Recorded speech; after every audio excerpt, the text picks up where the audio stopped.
Welcome back to our continuing study of the life of Christ. Well, I'm Jonathan Bennett, Associate Minister with the Central Church of Christ, located at 90 Waverly Court, Martinsburg, West Virginia. You can find us online at ccocwev.org. Find us on Facebook and Instagram. Just go in the search bars in either one of those, type in ccocwev, and you'll find us. You can also find us on YouTube, where you're watching this video more likely, youtube.com/ccocwev. As I already stated, we're continuing our study of the life of Christ. Today is lesson 22. This is the Sermon on the Mount, part 2. You are important. If you're following along in the Truth for Today commentaries, that will be coming from pages 221 to 223. In the biblical text, we're going to be looking at Matthew chapter 5, verses 13 through 16. So when we take a look at this and we begin to think about what Jesus is saying here in his Sermon on the Mount, he comes to this point and he says this, as Matthew records there, beginning in chapter 5, beginning verse 13. Jesus says, "You are the salt of the earth, but if the salt loses its flavor, how shall it be seasoned? It is then good for nothing, but to be thrown out and trampled underfoot by men. You are the light of the world. A city that is set on a hill cannot be hid. Nor do they light a lamp and put it under a basket, but on a lampstand, and it gives light to all who are in the house.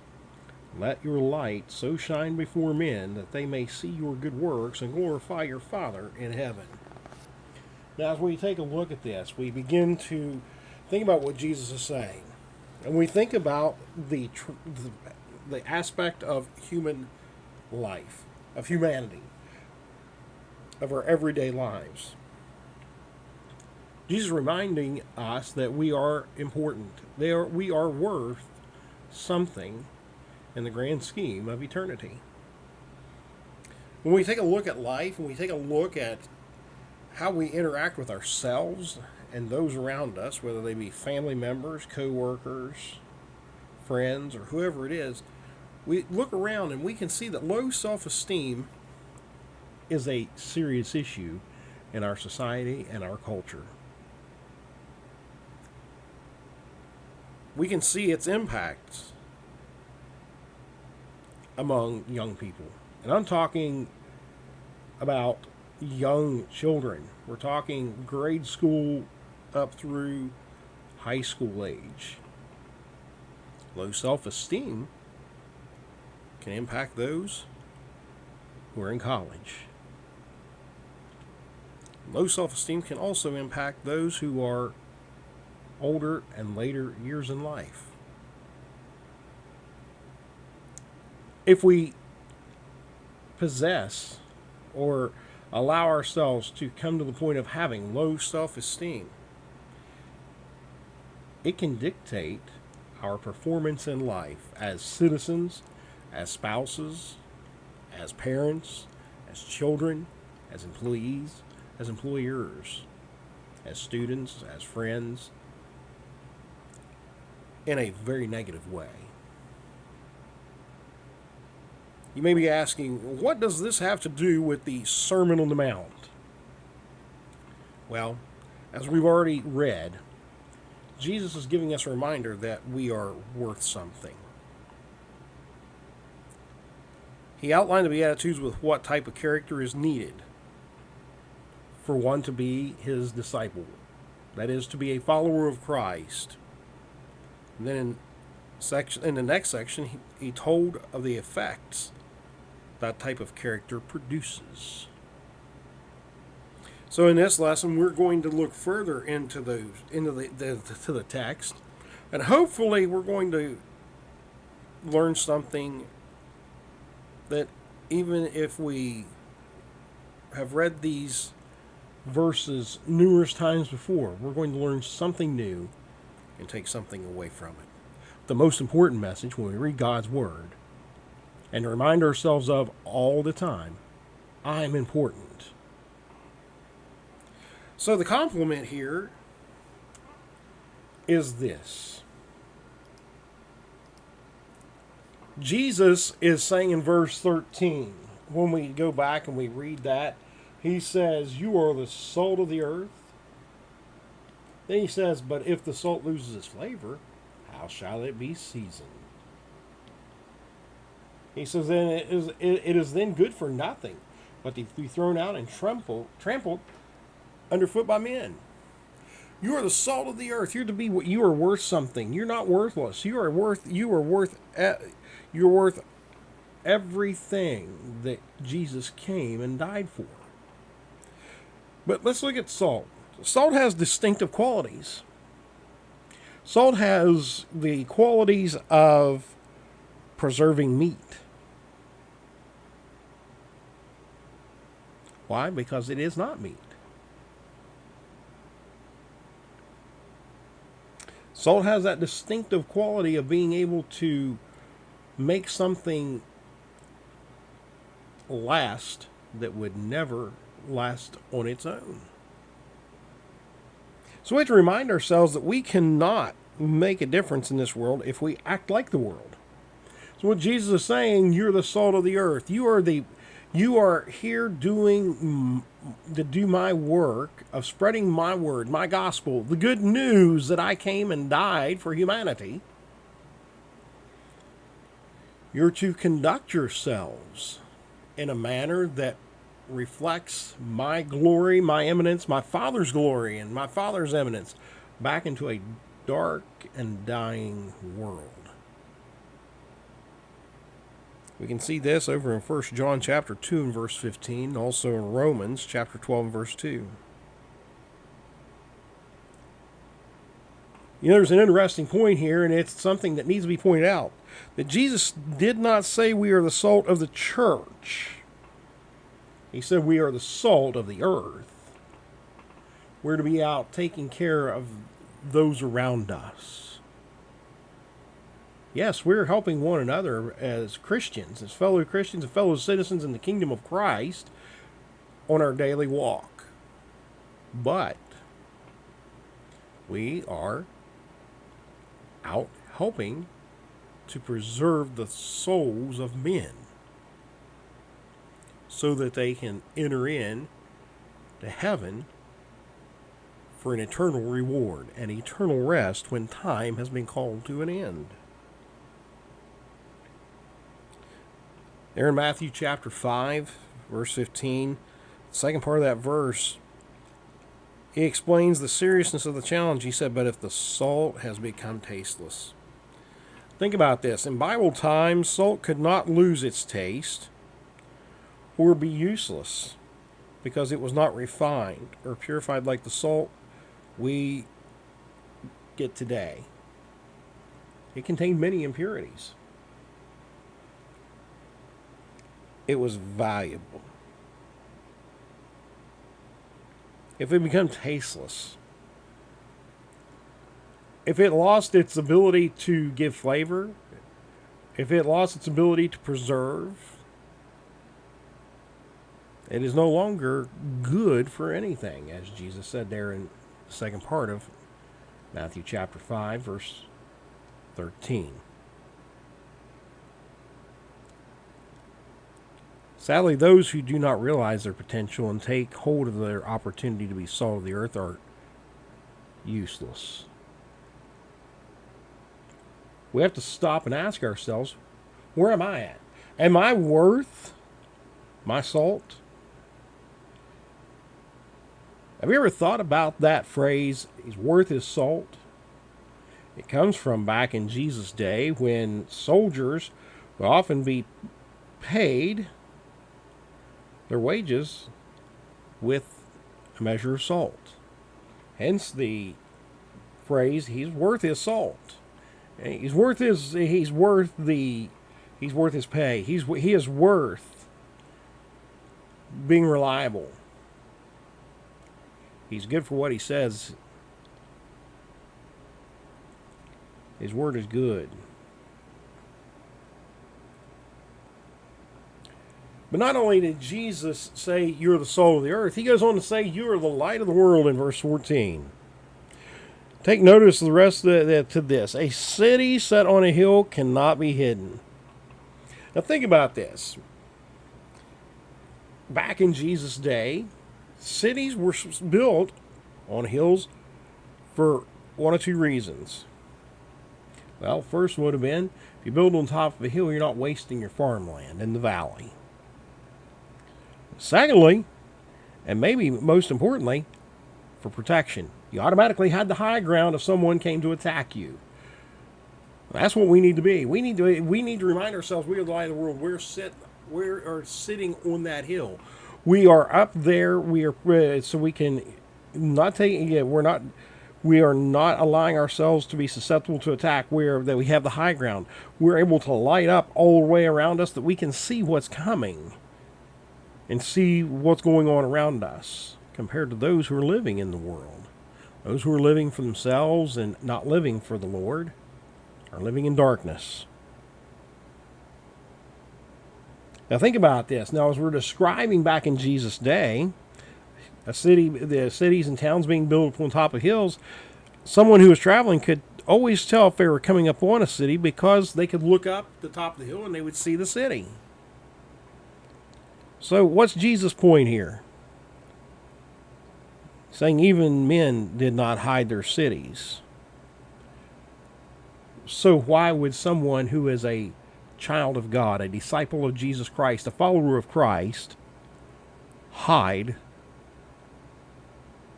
themselves, hide the light of the Lord's glory emanating through them and from them? Come down to verse 15. Jesus goes on to say, nor does anyone light a lamp and put it under a basket. Makes me think of the little children's song, this little light of mine, I'm going to let it shine. Hide it under a bushel? No, I'm going to let it shine. And he goes on to say, don't let Satan it out. I'm going to let it shine. That's the way we ought to be as adults. We need to go back and listen to the words. Some of the children's songs that are being sung. Because a lot of those, and most of those, we as adults can take very, very dire lessons from and application into our own lives. So think about this. He says, nor does anyone light a lamp and put it under a basket. This is kind of like the salt illustration. If you're useless, what good are you? If you put a candle under a basket or any type of light under a basket or a bushel or any type of covering, what good is it? It's not. Light loses its power if it's hidden. We just don't do it. You don't go to the coast and see a lighthouse and it's lit up and then all of a sudden the keeper of the lighthouse goes and throws up plywood all the way around it. Well, the lighthouse is on, but I can't let the light go out to warn the captains and the pilots of the ships know that there is danger and death imminent because of the coastline. You would never see that. The lighthouses along the coast are kept lit. They're polished, ensuring that the ships at sea do not make landfall, thus protecting the ship and its crew from danger and imminent death. What are some of the bushels, if you will, that we can hide our light with as children of God? Well, number one, we can hide behind ignorance. They say ignorance is bliss. Well, that couldn't be further from the truth on the spiritual realm. Number two, we can see that worldliness, living like the world, living of the world, being like the world. No one will ever see our light if we don't stand apart from the worldliness. Number three, half-heartedness. Just having half your heart in it isn't worth it. It doesn't work. There's never been any animal who has grazed from two pastures at the same time. Either grazes in one or in the other. Same thing applies to us spiritually. We're either in the fold of safety with the loving shepherd, that is Jesus Christ, protecting us, or out here living in the world with no protection at all. Number 4, worry. Worry can really cause our light to be hidden in more ways than we have time to talk about and discuss in this episode. So we're told that in Jesus' day, they put their lights on lampstands. Lampstands were typically attached to walls, and the main point was that by saying that we are to be put our that we're put our lights on lampstands, is that we can be seen among everyone. Again, if a lampstand is attached to a wall and it's up high where it ought to be, there's no way of putting a basket over it.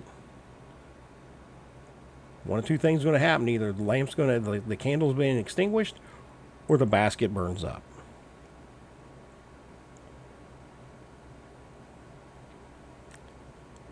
Main point is here that our light is to be seen among men, and that's what we need to remember. Always remember that.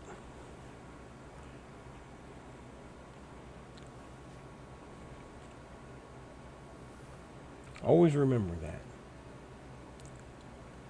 Before we move any further, though, we should be honored by the fact that Jesus calls us the salt and light of the world. We're moving into the passage. We move from the compliment. We're moving into the challenges.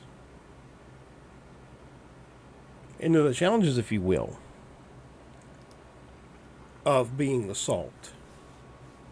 And the challenges of being the light. Of the ignorance, the worldliness, and the half-heartedness, and the worry that can plague our lives. We have to ask ourselves, how do we let our light shine? Let our light shine through our good works. Living a Christian life. Living the way we ought to. Some people say we should not be showing off our works, but there is a difference between doing works to be seen and doing works that are seen. If we're out here living a Christian life, performing the daily good deeds that a Christian ought to be doing, we don't have to say a word. People are going to say, that got finished. Wow.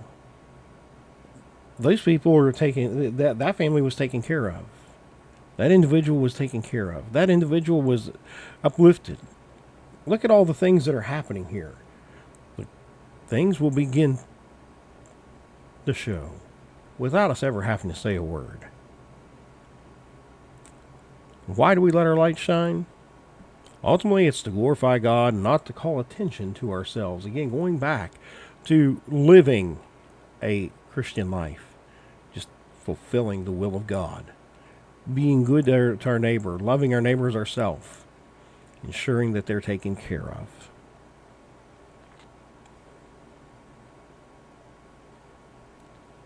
We go back to the beginning of this lesson when we looked at the aspect of the low self-esteem plaguing every age group in humanity.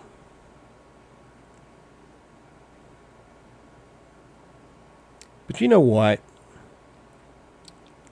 Our spiritual self-esteem can affect our spiritual performance, just like low self-esteem can impact how we are interacting with others on a daily basis in a non-spiritual way.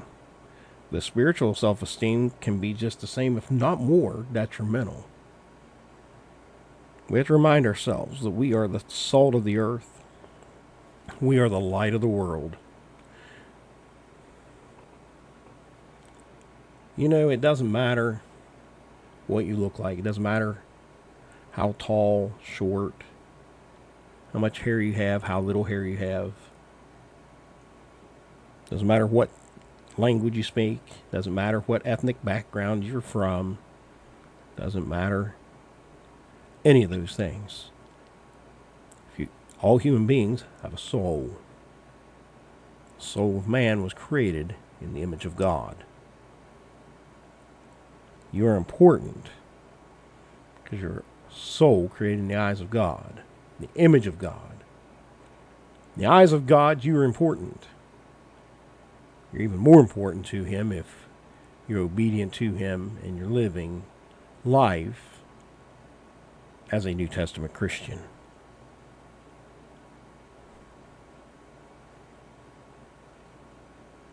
Living as a New Testament Christian, we can have influence. We can have a purpose. Why? Because we have God on our side. We often look at the sinful world around us and ask, why? Why do these things happen? Why are things so bad? Why is no one doing anything to change it? Well,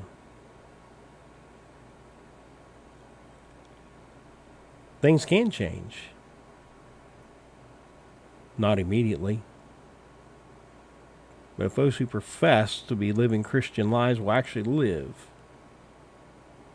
a life as prescribed in the Holy Scriptures, morality, righteousness, justness,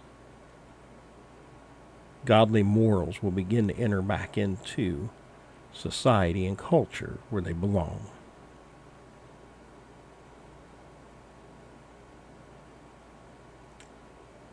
When we look around and ask why, maybe we should be asking the question, where is the salt of the earth and where is the light of the world? And we ask that question, if we're living as New Testament Christians, we have to look first at ourselves. Am I doing everything I can to be the salt of the earth? Am I doing everything I can to be the light of the world? Why? Because I'm important and you're important. Thank you for joining us today in our continuing study of the life of Christ. Our next lesson will be lesson 23.